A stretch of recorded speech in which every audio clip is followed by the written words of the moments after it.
Hi, my name is Umberto Mucci and this is We the ItaliaNews, a podcast about Italy during coronavirus times. Today is Thursday, October 13, 2022. There has been a sharp increase in COVID infections in the last weeks in Italy, with the plus 52% in 7 days, accompanied by an upswing in hospitalizations, both ordinary plus 31.8% and intensive care plus 21.1%. The only good note is the drop of deaths with minus 8.5%, but by now we have learned that this figure follows the trend of the others, usually a week behind the ICU figure. The increase in new cases involves all regions, although also in a very heterogeneous way. In fact, it ranges from plus 18.4% in Sardinia to plus 132% in Valle d'Aosta. The increase was recorded in all provinces except Crotone and Calabria. These data are greatly affected by the slow progress of the vaccination campaign, especially on the fourth dose for the elderly and frail, and the decision to say goodbye definitely to the mask requirement even in crowded places. In addition, the flu season is coming. With the cold weather, we will stay more indoors and therefore the virus can circulate more. Also because we will have to limit heating due to the energy crisis, and therefore it will be more difficult to open windows to circulate air without feeling cold. On this too, there is anticipation as to what decisions the new government will make when it is installed. The last act of the Draghi government, the old one, was to write the guidelines of the next budget law. This is of course due, but the old government has left it to the new government when it is in office to take care of filling in the general guidelines with the economic policies chosen by the new political majority that came out victorious in the elections. These are simply forecasts of the development of public accounts under current legislation. The document takes note of the problems due to the inflation and the energy crisis and forecasts a recession in the first quarter of 2023 and then recovery from the following quarter, driven by an increase in world demand, a drop in gas prices, and an increasing contribution of the recovery plan to Italian GDP. Obviously, these are forecasts that do not take into account the decisions that the next government can and will want to make, which will affect the actual data of the Italian economy. And just as I am recording this video, in this very moment, the two chambers of the Italian Parliament are meeting for the first time with newly elected parliamentarians with the aim of electing the President of the House and the President of the Senate.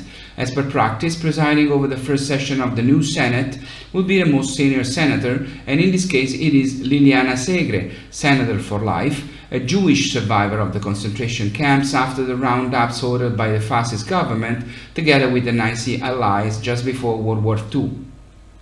It is likely that as early as today, if the senators reach an agreement, Senator Segre could announce the election of the new President of the Senate, which, according to rumors in the Italian media, should be Ignazio Benito La Russa. The middle name Benito was given him, of course, by his family in honor of Mussolini, of whom Ignazio La Russa has always been an avowed great admirer and of whom he keeps a large collection of busts and memorabilia at home. If it happens, it'll be an interesting moment at the very least. It should not be forgotten that on October 28, 15 days from today, it'll be exactly 100 years since the March on Rome, which marked the beginning of Mussolini's seizure of power and the fascist 20-year period. According to newly published research, 8 out of 10 Italians say they are ready to consume less and better to save money on their utility bills and protect the environment. Half of them are ready to change their lifestyle only partially because there are things they would not give up, while the rest are ready to do so immediately and totally. The study then tried to segment the Italian population into 4 clusters to better understand who are the people who say they are more or less likely to change their daily behaviors. The greatest resistance is seen among the economically vulnerable, less educated, single, elderly, and residents of smaller municipalities. To this cluster belongs 15% of the population, about 9 million Italians, who have already minimized their energy consumption and lack purchasing power to meet the cost of their utility bills. The second cluster, 48% of Italians with more adults, elderly, and childless couple, prioritizes environmental sustainability and is more concerned than average about social sustainability. They also pay more attention to managing home appliances, power consumption, and car use. Then there are those who are part of the third cluster, 30% of Italians. They are mainly young people, women, middle-income earners, self-employed and small business owners. Their priority to environmental sustainability is tempered by their focus on economic sustainability. They fear energy cost inflation and are ready to change their behaviors. However, they know that the use of green energy and solutions will have to balance with limited budgets. In the four clusters, 7% of Italians, there are mostly men, adults, high school graduates, couples with children, employed people, and even people with high incomes. They are followers of green cultures. For them, environmental sustainability is the top priority. On energy, they are concerned about the risks of scarcity and rising prices. They see high bills as an incentive to change their daily behaviors in a green direction. According to a recent report, it takes just under 7 years of salary to buy an average-sized, non-new construction apartment in Italy's major cities, with the outsized peak being Milan in Lombardy, where the figure nearly doubles to 12.8 years of salary.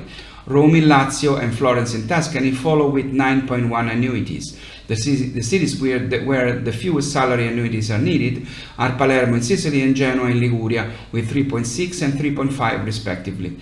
However, the current figure is low if one takes the more or less recent past. Going back in time, the years when it took the most annuities to buy a house were 2006 and 2007, when price growth rates peaked. At that time, the most expensive city where it took the most annuities to pay for a house was Rome in Lazio with 14.8 annuities, followed by Milan in Lombardy with 14 annuities, and Florence with 12.5 annuities. And still on the subjects of rankings concerning Italian cities, another data point concerns that of the cities with the best climate based on 13 indicators, including average temperatures and rainy days in a year. A new research puts together more than 10 million pieces of data collected over the last 12 years in an attempt to compile a ranking that describes the feeling of well-being of residents in different Italian cities. In the top 5 of the 108 Italian provinces are Imperia and Savona in Liguria, then Massa in Tuscany, Catanzaro in Calabria, and in 5th place Ancona in Marche. By contrast, the last 5 cities in this ranking are, starting from last place and moving up, Cremona in Lombardy, Salerno in Campania, Parma and Reggio Emilia in Emilia-Romagna, and Oristano in Sardinia. In a nation that stretches nearly 1,300 kilometers between its northernmost and southernmost points, climate variability is very high. In addition, our country boasts the highest mountain range in Europe and is surrounded on 3 sides by the sea, a meteorologically complex situation, one of the most varied on the continent, moving from areas with a cold alpine climate to areas with a temperate subtropical climate. Going deep into the various factors reveals interesting data and confirmations of the Italian climate. For example, Lecce in Apulia is the place where it is most difficult to sleep in summer because of tropical nights, which are those characterized by high nighttime temperatures. Udine and Pordenone in Friuli Venezia Giulia are the top 2 ranking cities for the number of rainy days and rainfall intensity. Belluno in Veneto is the city with the most daytime cloudiness, Caserta in Campania the most prone to heat waves. Rome is the city with the greatest daily temperature range, that is, the greatest difference between the maximum and minimum temperatures on the same day. Lodi in Lombardy, on the other hand, is the foggiest city like many others in the Po Valley, the Pianura Padana, where stagnant humidity and lack of wind are a constant throughout the year. Also today, I'd like to end this video with 3 small pieces of good news. The first is about the export of Italian food, which fortunately knows no crisis. Sales were positive also in the first 7 months of 2022, after having reached the historic milestone of 52 billion euros in 2021. In fact, 34.5 billion euros were collected from January to July, an increase of 18% over the same period last year. Value sales figures are affected by the strong increase in prices, but volume exports are also growing, especially for Italian foods and most representative references: pasta, bakery, sparkling wines, fresh and aged cheeses, hams and canned tomatoes. Italian food exports are growing at double-digit rates in both EU countries, 21%, and non-EU countries, 16%. Favored in the latter case also by the weakness of the euro against the dollar. The number about the US is a very positive plus 21%. The second good news is about tourism. Italy has been confirmed as one of the most popular holiday destinations for foreign tourists in Europe. Last year, a remarkable number of foreign nationals, namely 75% of Americans and 88% of Brazilians, cited it as their favorite destination on the whole continent. Among Europeans, it is the French, 74%, who visit Italy the most, followed by Germans, 70%, and Britons, 65%. Foreigners choose Italy because they consider it an interesting, welcoming, and safe destination. The tourists' favorites are, unsurprisingly, Rome in Lazio, Florence in Tuscany, Venice in Veneto, Pisa in Tuscany, but also Milan in Lombardy, Naples in Campania, and waterside destinations such as Sicily, the Amalfi Coast in Campania, Lake Como in Lombardy, and Lake Garda, which is between Lombardy and Veneto. Last but not least, let's talk about innovation. A startup from Milan has patented a technology that allows drugs to be tested on lab-created human tissue, supplanting animal testing. The company reproduces parts of human organs, miniature ones, in the lab and works with pharmaceutical companies on these for testing. Right now, there are already 3 validated models available: cardiac toxicity, fibrosis, and osteoarthritis. These are products already on the market, and there are already customers using them. The company says that we may soon reach a stop to animal testing on drug efficacy, but not on toxicity because it is much more regulated.